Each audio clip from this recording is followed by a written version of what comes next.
बहुत समय पहले की बात है। काशीपुर नाम का एक बहुत छोटा सा गांव था। वहां के लोग बहुत ही हंसी खुशी एक दूसरे के साथ मिलजुल कर रहते थे। इस गांव में हरिया नाम का एक व्यक्ति रहता था। उसके परिवार में उसकी पत्नी और 2 बच्चे थे। हरिया के पास 2 गायें थीं, जिनका दूध बेचकर वह अपने जीवन निर्वाह करता था। इस गांव की सबसे बड़ी समस्या थी पानी की, क्योंकि पूरे गांव में केवल एक ही तालाब था। लोग इसी तालाब से पानी भरकर अपने दैनिक जीवनचर्या के काम किया करते थे। गांव में और कोई पानी का साधन न होने की वजह से गांव के लोगों को इसी तालाब के पानी पर निर्भर रहना पड़ता था। हालांकि गांव के लोग अपनी इस जिंदगी से खुश थे। कुछ समय यूं ही हंसी खुशी बीत जाता है, लेकिन एक दिन जब गांव के कुछ लोग तालाब पर पानी भरने जाते हैं तो देखते हैं कि तालाब में बड़े बड़े मगरमच्छों ने कब्जा कर लिया है। अब लोग तालाब से पानी भरना छोड़ देते हैं, क्योंकि मगरमच्छ उन्हें मार सकते थे। थोड़े दिन बाद कुछ लोगों ने हिम्मत करके उस तालाब से पानी लाने की कोशिश की, मगर तालाब के मगरमच्छ उन्हें भी मारकर खा गए। इस घटना से पूरे गांव में भय और हड़कंप मच गया। अरे देखो भाई लोग, तालाब के इन बड़े बड़े मगरमच्छों ने हमारे गांव के 2 लोगों को मार दिया। अगर ऐसा ही चलता रहा तो धीरे धीरे ये पूरा गांव खत्म हो जाएगा। हाँ भाई रामू, अगर हम इन मगरमच्छ के निवाले नहीं भी बने तो भी बूंद बूंद पानी को तरस तरस कर मर जाएंगे। हाँ भाई लोग, ये तो बहुत बड़ी समस्या हो गई है। अगर हम तालाब के पास भी जाएंगे तो ये मगरमच्छ हमें मार डालेंगे। लेकिन बिना पानी के हमारा गुजारा कैसे होगा? हमें कुछ करना पड़ेगा। तुम सही कह रहे हो चंदन, हमें तुरंत पंचायत बुलानी चाहिए और सरपंच जी को बताना चाहिए। हाँ चलो सरपंच जी के पास चलते हैं, अब वही कुछ कर सकते हैं। गांव के लोग मिलकर पंचायत में सरपंच जी के पास जाते हैं और अपनी समस्या बताते हैं। हाँ सरपंच जी, मगरमच्छ बहुत खतरनाक होते हैं। अगर हम तालाब के पास गए तो हमारी जान को खतरा हो सकता है। हाँ सरपंच जी, हरिया सही कह रहा है। हमने देखा कि कुछ लोग पानी भरने गए थे और मगरमच्छों ने उन पर हमला कर दिया। हाँ भाइयों, यह समस्या सच में गंभीर है, लेकिन हमें इसका कोई समाधान निकालना होगा। एक व्यक्ति है जो हमें इस समस्या से निकलने के लिए कोई बेहतर सुझाव दे सकता है। वह है मुखिया हरिलाल। हमें इस बारे में हरिलाल से बात करनी चाहिए। वह गांव के सबसे अक्लमंद इंसान है। वह इस समस्या का कोई ना कोई हल निकाल ही लेंगे। राजू और बिरजू, तुम दोनों मुखिया के घर जाओ और उनसे कहो कि सरपंच जी ने उन्हें तुरंत याद किया है। दोनों सेवक मुखिया के घर जाते हैं और मुखिया को ले आते हैं। सरपंच जी, कहिए आपने हमें कैसे याद किया? हरिलाल, हमारे गांव के तालाब पर मगरमच्छों ने कब्जा कर लिया है और लोगों को पानी के लिए बहुत समस्या हो रही है। अब तुम उनकी समस्या का कोई समाधान निकालो। मुझे तो कुछ समझ ही नहीं आ रहा, आखिर उन मगरमच्छों से कैसे छुटकारा पाया जाए। मुखिया गहरी सोच में पड़ जाता है और फिर उसको एक उपाय सोचता है और वह सरपंच जी से कहता है। सरपंच जी, मगरमच्छों से लड़ना आसान नहीं है। हमें एक दूसरा तालाब बनाना होगा। ये काम आसान नहीं होगा, लेकिन अगर हम सब मिलकर मेहनत करेंगे तो नया तालाब जल्दी ही बन जाएगा। मुखिया जी, आप बिल्कुल सही कह रहे हैं। हम सब मिलकर मेहनत करेंगे और नया तालाब बनाएंगे। हाँ, हमें मिलकर काम करना होगा। इस समस्या का यही समाधान है। चलो फिर कल से ही हम नया तालाब खोदने का काम शुरू करते हैं। सभी गांव वाले मिलकर काम करेंगे और पानी की समस्या से जल्द ही निजात पाएंगे। गांव वाले मुखिया जी के सुझाव से सहमत होते हैं और अगले दिन से ही तालाब खोदने का काम शुरू कर देते हैं। कुछ ही दिनों की मेहनत और मशक्कत के बाद आखिरकार गांव के लोगों ने मिलकर एक बहुत ही गहरा तालाब खोद लिया। बस फिर क्या था, वर्षा ऋतु का मौसम भी आ गया और गांव में जोरदार बारिश शुरू हो गई। बारिश से वह तालाब लबालब पानी से भर गया, जिसे देख गांव के लोग बहुत खुश हुए।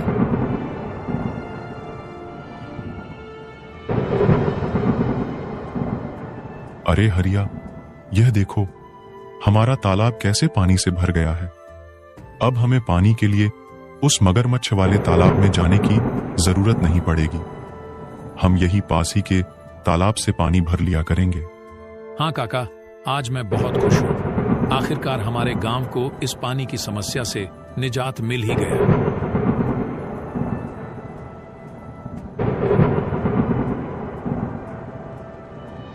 ऐसे ही कुछ दिन हंसी खुशी बीत जाते हैं।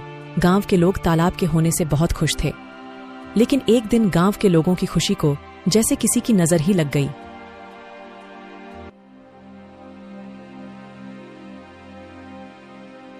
सुनिए जरा, ये तालाब से मटकी भरकर ले आना। घर में पानी खत्म हो गया है। और हाँ, थोड़ा जल्दी आना। वहाँ गांव वाले लोगों से बातें करने मत बैठ जाना जब तक मैं आपके लिए गाय का दूध निकाल देती हूँ। ठीक है राधा, लाओ 2 मटकी मुझे, मैं अभी पानी भर लाता हूँ। जब हरिया मटकी लेकर तालाब के पास पहुंचा तो उसने देखा वहाँ पर मुखिया हरिलाल खड़ा है और वह गांव वालों से पैसे ले रहा है। हरिया ने एक व्यक्ति को रोककर पूछा, भैया क्या बात है? ये मुखिया जी किस चीज के पैसे ले रहे हैं? अरे भाई हरिया, क्या बताऊं अब तुम्हें। अब यह मुखिया जी हमसे इस पानी के पैसे ले रहे हैं। इनका कहना है कि जिसे भी इस तालाब से पानी भरना है उसको पैसे देने होंगे, और जो पैसे नहीं देगा उसे तालाब से पानी नहीं भरने दिया जाएगा। भगवान जाने अब इस गांव में क्या कहर आने वाला है। हरिया पानी भरने के लिए तालाब के पास खड़ा हो जाता है।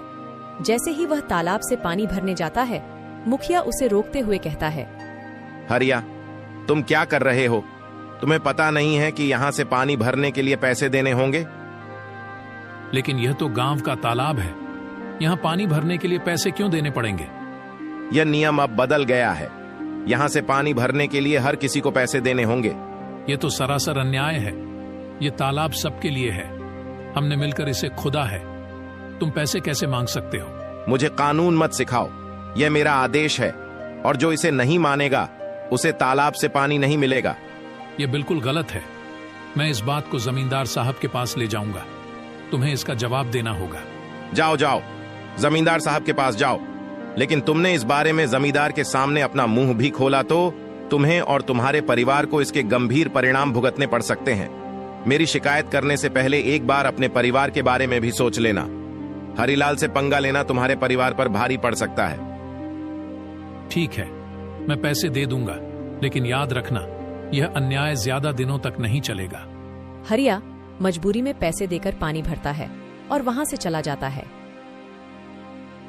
राधा, जो हम सब गांव वालों ने मिलकर तालाब खोदा था, मुखिया जी ने अब उस पानी भरने पर रोक लगा दी है। मुखिया ने कहा है कि अगर पानी चाहिए तो तुम्हें इस पानी की कीमत चुकानी होगी। ये मुखिया अपने आप को समझता क्या है?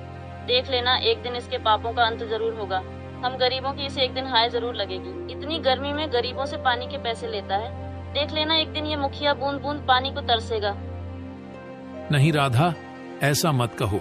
कोई हमारे साथ बुरा करता है, इसका मतलब ये तो नहीं कि हम भी उसके साथ बुरा ही करें। ऊपर वाला सब देख रहा है, सबको सबकी कर्मों की सजा जरूर मिलती है। मुखिया को भी उसकी किए की सजा एक न एक दिन जरूर मिलेगी। एक दिन गांव में एक नया व्यक्ति आता है और तालाब के पास पानी पीने की कोशिश करता है। ये तालाब तो काफी बड़ा है, यहाँ से पानी पी लेता हूँ, प्यास बहुत लगी है। ऐ, तुम कौन हो? नमस्ते, मैं एक यात्री हूँ और बहुत प्यासा हूँ। बस थोड़ा पानी पीने के लिए रुका हूँ। यहाँ पानी पीने के लिए रुक गए? यहाँ पानी पीने के लिए पैसे देने होंगे। पैसे?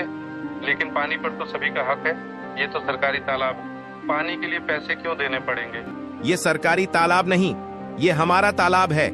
यहाँ पानी पीना है तो पैसे देने होंगे, नहीं तो चलते बनो। मुझे कानून मत सिखाओ, ये मेरा इलाका है और यहाँ मेरे नियम चलते हैं। अगर तुम्हें पानी पीना है तो पैसे दो, वरना चलते बनो। वह व्यक्ति बिना पानी पिए वहाँ से चला जाता है और सीधे जमींदार साहब के घर पहुँचता है।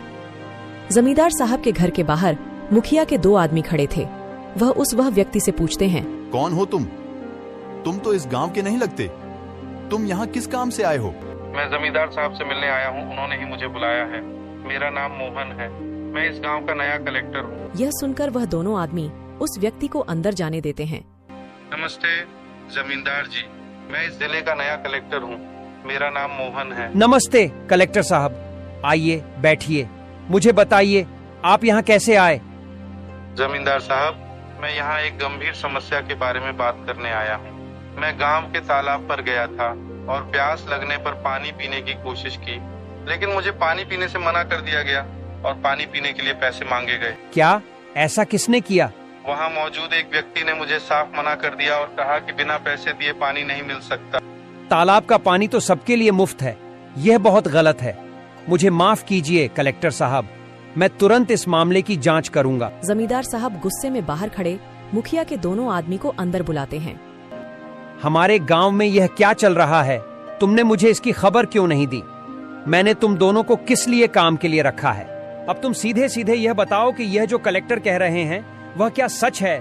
कलेक्टर साहब का कहना है कि हमारे गांव के तालाब पर गांव के लोगों से पानी के पैसे लिए जा रहे हैं। सच सच बताओ मुझे। जमींदार की फटकार से वह दोनों आदमी सब उगल देते हैं। जी जमींदार साहब, वह मुखिया हरिलाल हैं जो गांव वालों से पानी भरने के पैसे ले रहे हैं। हमने उन्हें बहुत समझाने की कोशिश करी लेकिन वह नहीं माने। उस मुखिया हरिलाल की इतनी हिम्मत, उसने मेरे पीठ पीछे गांव वालों के साथ ऐसा व्यवहार किया। जाओ मुखिया को अभी बुलाकर लाओ, और हाँ, साथ में सारे गांव वालों को भी एकत्रित करके यहाँ लाओ। थोड़ी देर में मुखिया के साथ ही सारे गांव वाले भी जमींदार साहब के घर पहुंच जाते हैं।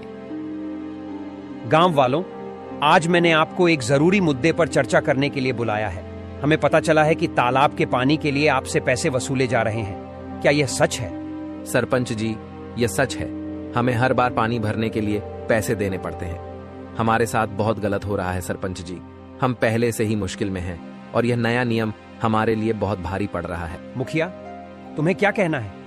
क्या यह सच है कि तुमने पानी के लिए पैसे वसूले हैं? तभी मुखिया का ध्यान उस व्यक्ति के पास जाता है जिसे मुखिया ने पानी पीने से मना कर दिया था। अरे ये व्यक्ति यहाँ क्या कर रहा है? अच्छा, तो इसीलिए लगाई है। मेरी शिकायत देख लूंगा इसको तो मैं।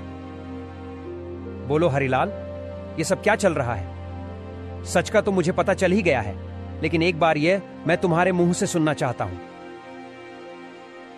जमींदार साहब, मैंने ये सोचा था कि इससे गांव के विकास के लिए पैसे जमा होंगे, लेकिन अगर ये गलत है तो मुझे माफ कर दीजिए। माफी का समय अब नहीं है। तुमने गांव वालों और हमारे कलेक्टर साहब के साथ गलत किया है। मुखिया, मैं तुम्हें इस पद से तुरंत हटा रहा हूं। तुमने अपने पद का दुरुपयोग किया है। अब गांव वालों को तुमसे कोई परेशानी नहीं होगी। मुझे माफ कर दीजिए जमींदार साहब। माफी मांगने से कुछ नहीं होगा। अब से तुम इस पद पर नहीं रहोगे और गांव के किसी भी फैसले में तुम्हारा कोई अधिकार नहीं होगा।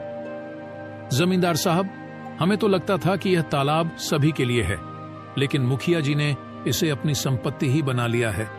गांव वालों, मुझे खेद है कि आपको ऐसी कठिनाइयों का सामना करना पड़ा। मैं आपको आश्वासन देता हूं कि आगे से ऐसा कोई अन्याय नहीं होगा। तालाब का पानी अब सभी के लिए मुफ्त होगा। गांव वाले यह जानकर खुशी खुशी अपने काम में वापस लौट जाते हैं कि अब उन्हें तालाब के पानी के लिए कोई भुगतान नहीं करना पड़ेगा और उनके साथ कोई अन्याय नहीं होगा।